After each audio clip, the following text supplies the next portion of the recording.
নমস্কার বন্ধুরা, আজ আমরা আলোচনা করব বাংলাদেশের একমাত্র প্রবাল দ্বীপ সেন্ট মার্টিন নিয়ে। এক অপরূপ সৌন্দর্যের লীলাভূমি। সারি সারি নারিকেল গাছ সমন্বিত দ্বীপটির প্রাকৃতিক সৌন্দর্য আপনাকে বিমোহিত করবে। দ্বীপটি টেকনাফ থেকে 9 কিলোমিটার দক্ষিণে আর মায়ানমার উপকূল থেকে 8 কিলোমিটার পশ্চিমে নাফ নদীর মোহনায় অবস্থিত। প্রথম কিছু আরব বণিক এই দ্বীপটির নামকরণ করেছিলেন জিঞ্জিরা নামে। এরা চট্টগ্রাম থেকে দক্ষিণ পূর্ব এশিয়ায় যাতায়াতের সময় এই দ্বীপটিকে বিশ্রামের জন্য ব্যবহার করতেন। ধীরে ধীরে চট্টগ্রাম এবং আশেপাশের মানুষ দ্বীপটিকে জিঞ্জিরা নামেই চিনত। 1890 সালের দিকে কিছু বাঙালি এবং রাখাইন সম্প্রদায়ের মানুষ এই দ্বীপে বসতি স্থাপনের জন্য আসেন। তারা ছিলেন মূলত মৎস্যজীবী। যতটুকু জানা যায়, প্রথম অধিবাসী হিসাবে বসতি স্থাপন করেছিলেন 13টি পরিবার। তারা বেছে নিয়েছিলেন এই দ্বীপের উত্তরাংশ। ধীরে ধীরে এই দ্বীপটি বাঙালি অধ্যুষিত এলাকায় পরিণত হয়। আগে থেকেই এই দ্বীপে কেয়া এবং ঝাউ গাছ ছিল। সম্ভবত বাঙালি জেলেরা জলকষ্ট এবং ক্লান্তি দূর করার জন্য প্রচুর পরিমাণ নারকেল গাছ এই দ্বীপে রোপণ করেছিল।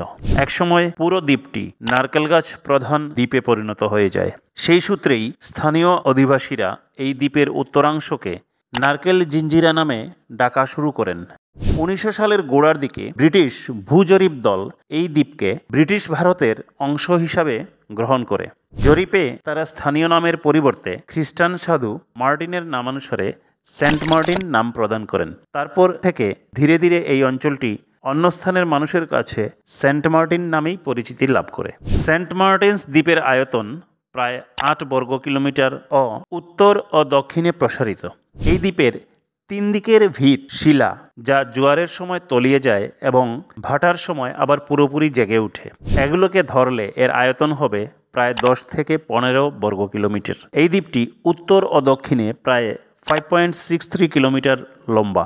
দ্বীপের প্রস্থ কোথাও 700 মিটার, আবার কোথাও 200 মিটার। দ্বীপটির পূর্ব, দক্ষিণ ও পশ্চিম দিকে সাগরের অনেক দূর পর্যন্ত অগণিত শিলাস্তূপ আছে।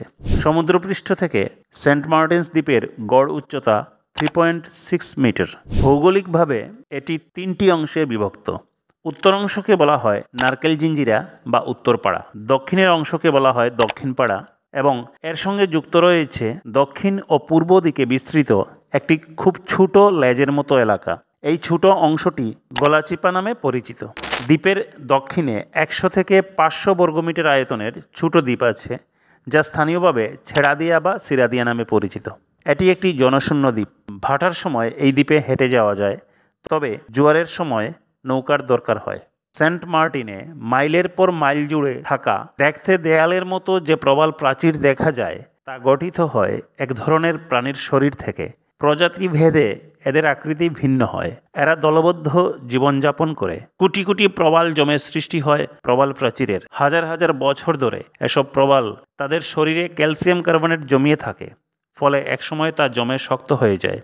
এভাবেই বছরের পর বছর প্রবাল জমে আস্তে আস্তে গড়ে ওঠে প্রবাল প্রাচীর। মাইলের পর মাইল জুড়ে থাকা এ প্রবাল প্রাচীর সামুদ্রিক ঝড় থেকে রক্ষা করে সাগর তীরের স্থলভাগকে।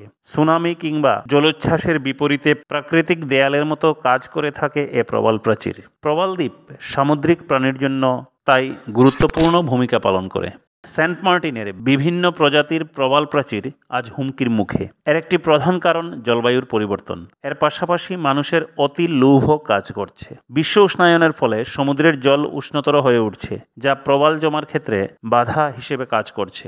পর্যটকবাহী জাহাজ থেকে নির্গত তেলের কারণে বিলুপ্ত হয়ে যাচ্ছে প্রবাল দ্বীপ সেন্ট মার্টিনের প্রবাল। পাশাপাশি ছেড়াদিয়া দ্বীপে এখনও কিছু প্রবাল শৈবাল থাকলেও অবাধ সংগ্রহের কারণে শিগগিরই তা বিলুপ্ত হয়ে যাবে।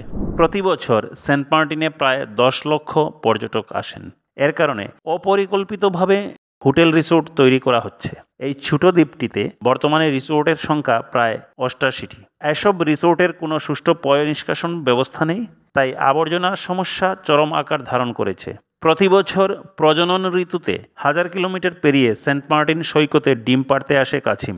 এ সময় জেলেদের জালে আটকা পড়ে অনেক কাছিম প্রাণ হারায়। এছাড়া রাতের বেলা সমুদ্র সৈকতে হোটেল ও দোকানের অতিরিক্ত আলো এবং পর্যটকদের জ্বালানো আগুনের জন্য সামুদ্রিক কাছিমের ডিম দেয়ার পরিবেশ গত 5 বছর থেকে নষ্ট হয়ে যাচ্ছে, যা সামুদ্রিক কাছিমের বংশবৃদ্ধিতে বাধার সৃষ্টি করছে। উপকূলীয় জলাভূমির জীববৈচিত্র্য রক্ষার্থে পরিবেশ অধিদপ্তর 1995 সালে কক্সবাজারের টেকনাফ সমুদ্র সৈকত ও সেন্ট মার্টিন দ্বীপকে পরিবেশগত সংকটাপন্ন এলাকা বা ইকোলজিক্যালি ক্রিটিক্যাল এরিয়া ঘোষণা করে। পরিবেশ সংরক্ষণ আইন 1995 অনুসারে সংকটাপন্ন এই এলাকায় প্রবাল, শৈবাল, শামুক, ঝিনুক সংগ্রহ ও বিক্রি সম্পূর্ণ নিষিদ্ধ করা হয়েছে। নিষিদ্ধ করা হয়েছে মাছ, কচ্ছপ ও অন্যান্য জলজ প্রাণীর ক্ষতিকারক যে কোনো ধরনের কাজ, পাথুরে ও প্রবালশিলা সংগ্রহ, যে কোনো নির্মাণ কাজে পাথুরে ও প্রবালশিলার ব্যবহার। এ আদেশ অমান্যকারীর বিরুদ্ধে সর্বোচ্চ 2 বছরের কারাদণ্ড, সর্বোচ্চ 2 লাখ টাকা জরিমানা সহ উভয় দণ্ডে শাস্তির বিধান রাখা হয়েছে। যদিও এসব আইনের তোয়াক্কা করছে না কেউই। সেন্ট মার্টিন দ্বীপ বাংলাদেশের গর্ব। প্রকৃতির এই বিস্ময়কর দানকে আমাদের নিজেদেরই সংরক্ষণ করতে হবে এবং এখনই তার উপযুক্ত সময়। নমস্কার।